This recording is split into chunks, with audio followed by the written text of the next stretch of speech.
Hello aspirants, I hope all of you are fine and doing well. In this video, I am going to discuss with you the 7 golden tips which you can follow while preparing for JKSSB Junior Engineer examinations. My dear aspirants, the very first point is the coverage of syllabus in a whole way.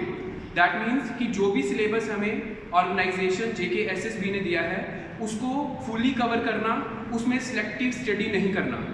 For example, for civil engineering, there are nearly 10 to 12 subjects. So, we should cover the whole syllabus, but we should not go for the selective study. So, पूरे syllabus को cover करना ये first prerequisite है अगर आप JKSSB Junior Engineer का exam देने जा रहे हैं. Second is to avoid the irrelevant topics. हमें irrelevant topics को avoid करना है. हमें उन टॉपिक्स को अवॉइड करना है जिनसे हमें लगता है कि JKSSB में जो हमारा ऑब्जेक्टिव अप्रोच है वो नहीं बन सकता. बिकॉज हमें पता है जो हमारा जूनियर इंजीनियर का एग्जाम है उसमें हमारी अप्रोच ऑब्जेक्टिव क्वेश्चंस की रहेगी, तो हमें उन क्वेश्चंस को, उन टॉपिक्स को फॉलो नहीं करना है. फॉर एग्जांपल, अगर हम कंस्ट्रक्शन प्लानिंग मैनेजमेंट के सिलेबस में देखें, वहाँ पर एस्टिमेशन एंड कॉस्टिंग दिया है, तो देयर इज नो नीड कि हम एस्टिमेशन एंड कॉस्टिंग के डिटेल्ड क्वेश्चंस को सॉल्व करें. उसका कोई फायदा नहीं रहेगा. That will be only the wasting of time. Number third is follow exam approach. ये बहुत इंपॉर्टेंट पॉइंट है. एग्जाम अप्रोच फॉलो करना मतलब हमें ऑब्जेक्टिव अप्रोच को फॉलो करना है. हमें पता है कि हमारा जो एग्जाम होने वाला है वहाँ पे हमें ऑब्जेक्टिव क्वेश्चंस आने वाले हैं, और उसके लिए आपके लिए सबसे जो बेस्ट वे है वो यही है कि आपके जो टॉपिक सिलेबस में मेंशन है उसके मैक्सिमम टू मैक्सिमम जितने क्वेश्चंस, जितने ऑब्जेक्टिव्स हो सकते हैं उनको सॉल्व करें. So this is the follow of the exam approach, that is the objective approach. Next very important is schedule and timetable.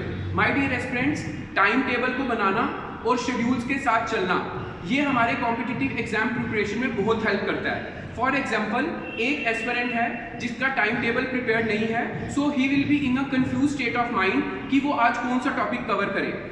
On the other side कोई aspirant है जिसने अपना प्रॉपर शेड्यूल बनाया है, जो कि शेड्यूल आप पर डे के हिसाब से, पर वीक के हिसाब से, 15 डेज के हिसाब से बना सकते हैं. तो जो एस्पिरेंट्स शेड्यूल बना के पढ़ते हैं, जिनको पता है कि हमें आज ये टॉपिक कवर करना है, हमें आज इसका ऑब्जेक्टिव सॉल्व करना है, या हमें आज अगर स्ट्रेंथ ऑफ मटेरियल के चैप्टर्स कवर करने हैं, तो उसमें ज़्यादा एफिशिएंट स्टडी आपकी रहेगी. आपका टाइम वेस्ट नहीं होगा. आपको पता रहेगा कि आज मेरे लिए कौन सा टॉपिक है और मैंने किसको प्रिपेयर करना है. So this is very very important कि आप शेड्यूल और टाइम टेबल के हिसाब से चलें. उसके बाद number 5th point is revision. देखिए, हमारे जो टेक्निकल सब्जेक्ट्स हैं उनकी एक ही डिमांड है, that is revision. Revision of formulas, revision of concepts. So हमें बार बार उनको जो है गो थ्रू करना है. Revision is must. हर एक टॉपिक की revision 7th day, 14th day, 21st day और 30th डे होनी चाहिए. जो टॉपिक्स हम पढ़ लेते हैं उनकी भी रिवीजन होनी चाहिए जब हम नेक्स्ट टॉपिक जो है या next component, next subject take up कर रहे हैं. तो इसीलिए रिवीजन बहुत इंपॉर्टेंट है. अगर आप एक सब्जेक्ट पढ़ लेते हैं और उसका रिवीजन नहीं करते आफ्टर 10 to 15 डेज, तो जो सब्जेक्ट आपने पढ़ा है वो आपके लिए एक नया सब्जेक्ट बन जाएगा. So the main thing is the revision. जो भी आप कंपोनेंट तैयार कर रहे हैं, जब वो तैयार हो जाता है और आप नया कंपोनेंट लेते हैं, तो नए कंपोनेंट के साथ साथ पिछले कंपोनेंट की रिवीजन जरूर करनी है. उसके कॉन्सेप्ट्स, उसके फॉर्मूलाज, जो फॉर्मूलाज हैं उनकी रिवीजन जो है वो ज्यादा पर्टिकुलर वे में होनी चाहिए, क्योंकि ये जो हमारे फॉर्मूलाज हैं वहां से हमारे 2 तरीके के क्वेश्चंस निकल के आ सकते हैं. एक तो डायरेक्ट फॉर्मूला, दूसरा जो न्यूमेरिकल होगा, numerical which are based on that formula. So इसीलिए उनको टेकअप करना बहुत जरूरी है. नेक्स्ट इज, ये सबको पता है कि जब भी हम कॉम्पिटिटिव एग्जाम की प्रिपरेशन में होते हैं और हमारा एग्जाम नजदीक है, तो distance from the social media. This is point number 6.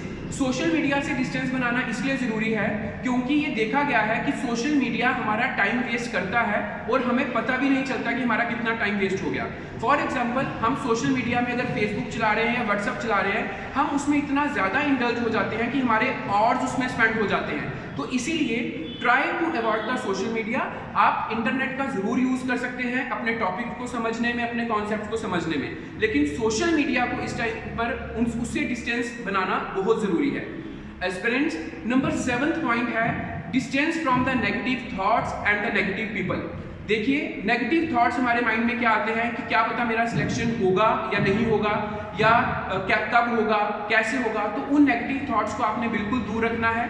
आप मान के चलिए कि आप हार्डवर्क कर रहे हैं, आप बहुत अच्छी स्टडी कर रहे हैं, तो इसीलिए आपका सिलेक्शन ज़रूर होगा। आप स्मार्ट वे में स्टडी कर रहे हैं, जो एग्जाम की रिक्वायरमेंट है आप उसके हिसाब से चल रहे हैं, तो इसीलिए आपको वो नेगेटिव थॉट्स बिल्कुल नहीं लाने हैं। आपको अपने अंदर कॉन्फिडेंस लाना है कि मैं बिल्कुल अकॉर्डिंग टू द सिलेबस और बिल्कुल according to the requirement of exam जा रहा हूँ, तो मेरी सिलेक्शन को कोई नहीं रोक सकता। इसी के साथ नेगेटिव पीपल वो हैं जो आपके माइंड में ऐसी चीज़ें ला सकते हैं कि यार बहुत कम पोस्ट है, उसमें हमारा सिलेक्शन कैसे होगा, बहुत ज़्यादा स्लॉट है, बहुत सारे एस्पिरेंट्स हैं, पेपर मुश्किल होता है। तो उसमें आपने उसकी भी टेंशन लेने की कोई ज़रूरत नहीं है, आप उनसे भी दूरी बनाइए, क्योंकि जो भी लोग सिलेक्ट होंगे हैं तो वो एस्पिरेंट्स ही, वो भी आप लोगों की तरह ही हैं। तो इसीलिए आपको अपनी एक सीट फिक्स करनी है। जितनी भी नंबर ऑफ पोस्ट है उसमें आपने अपनी एक सीट फिक्स करनी है।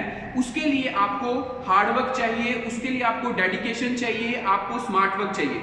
और जो मैंने आपको चीज़ें बताई हैं, ये 7 गोल्डन टिप्स, इनको आप फॉलो कर सकते हैं। मैं एक बार दोबारा से बताऊंगा। Coverage of syllabus in a whole way, avoid irrelevant topics, सिर्फ उन्हीं टॉपिक्स को कवर करें जिनको लगता है कि हाँ यहाँ से हमारा ऑब्जेक्टिव अप्रोच बन सकता है। उसके बाद follow exam oriented approach, that is objective approach. अगर आप जेके एसएसबी जूनियर इंजीनियर की तैयारी कर रहे हैं, जितना भी टॉपिक्स हमारे सिलेबस में मेंशन है उसके मैक्सिमम टू मैक्सिमम ऑब्जेक्टिव्स को सॉल्व करिए। हमारे पास बुक्स अवेलेबल हैं, इंटरनेट के क्वेश्चंस अवेलेबल हैं, ज़्यादा से ज़्यादा ऑब्जेक्टिव से गो थ्रू हो जाइए। उसके बाद 4th पॉइंट था schedule and time table. Schedule and time table जो टिप है, इससे आपको यह हेल्प मिलेगा, आपका टाइम कभी वेस्ट नहीं होगा। आपने जो अपना टारगेट बनाया है, टारगेट बेस्ड स्टडी हो जाएगी। जो आपने टारगेट बनाया है, सेट किया है, चाहे मैंने आपको बताया पर डे का किया है या 15 डेज का किया है या 30 डेज का, आप उसके अकॉर्डिंग चलेंगे। Next is revision is must, क्योंकि अगर आप रिवीजन नहीं करते हैं तो आप दोबारा वहीं पहुंच जाएंगे जहां से आपने अपनी प्रिपरेशन स्टार्ट की थी। Number 6 point was the distance from the social media.